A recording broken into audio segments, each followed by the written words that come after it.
Let me quote from section 84 of our Doctrine and Covenants. "And the Spirit giveth light to every man that cometh into the world, and the Spirit enlighteneth every man through the world that hearkeneth to the voice of the Spirit."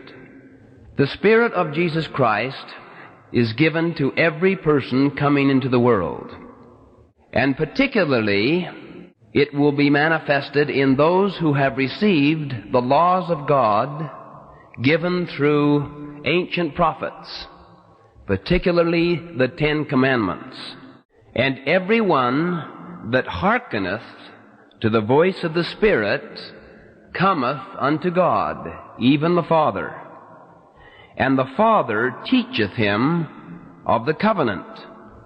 In other words, if a person outside this church will keep the 10 Commandments and follow their conscience, which will be a repository within them of those 10 Commandments, that awareness, and if they will follow it, it will lead them to a covenant gospel.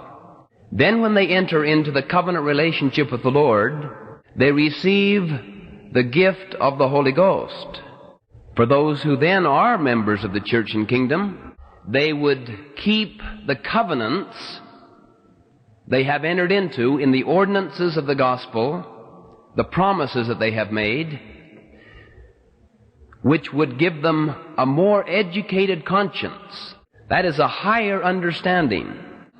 They are more convicted by a feeling of guilt if they violate certain covenants that the world is not even aware of. In addition to these general commandments and these church principles and ordinances, they have the Holy Ghost. If they truly receive it, it will give to them personal commandments. Nephi became so sensitive to the still small voice that he could dialogue with it when he was commanded to slay Laban. But he had such familiarity with that voice through long obedience that he knew it was the Lord's voice. Laman and Lemuel had no familiarity with it. It required an angel to come to them and to shake them. It had to break into their sensual world so that their senses could recognize what had happened. They were not changed before nor after the appearance of the angel. I believe many people in our church are often looking beyond the mark, looking for some more mystical, dramatic, mysterious manifestation, and maybe denying all of the while the real true spirit of revelation of the Holy Ghost to their own soul. I spoke at a devotional a couple of years ago at Rick's College, and a girl came up afterwards and said, "Brother Covey, what is the difference between a heartburn and a burning in the heart?" She was really asking, how do I really know how God answers prayers? How do I know it's just not me projecting my own wish and want onto God, feeling good about it, and calling it His answer? That's what she was asking. And I believe many of us have asked that question of ourselves. And I said to her, when we had this little listening exercise, "Sister, did you feel or sense anything?" "Oh, yes," she said, "I know so many things I need to do to be a better person." "Then, sister, I suggest you forget your question. Just do those things.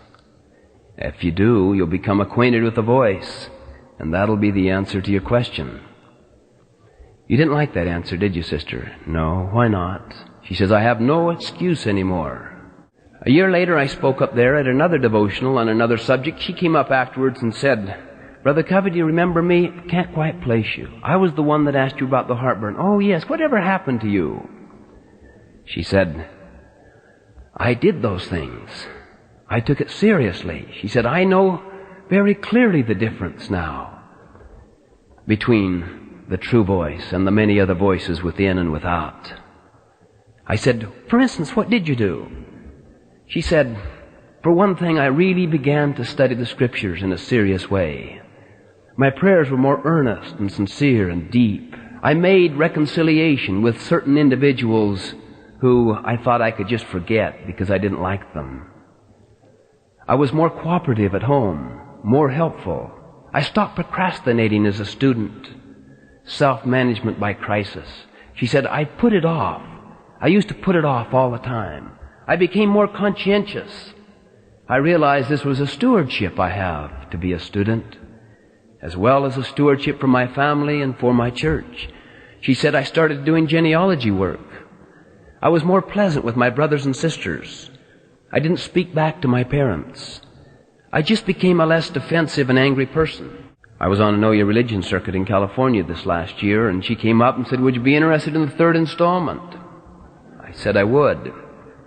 She said, I can't believe the difference in my life once I started to realize that the Holy Ghost is my own guide if I will listen to Him, and that I can receive personal guidance and revelation, and that as long as I am true to it, that all things will work together for my good, or words to that effect. She bore her testimony. There was no confusion in her mind anymore.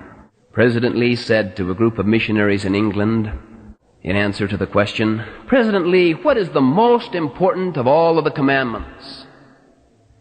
He answered, the most important commandment is the one you're having the greatest difficulty living. You can see why. If a person would be true to the whispering of that still small voice regarding some of those matters that you and I just heard, other things would happen. If we're true to that, then other things would happen.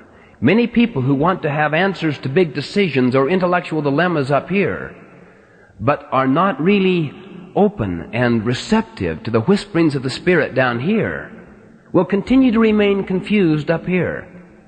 The principle in my mind is this: if you're confused about a matter, be true to that which you know is right. And in the Lord's time, and according to His purposes, you will be given enlightenment and understanding regarding the matter you were confused about. It may be a big decision.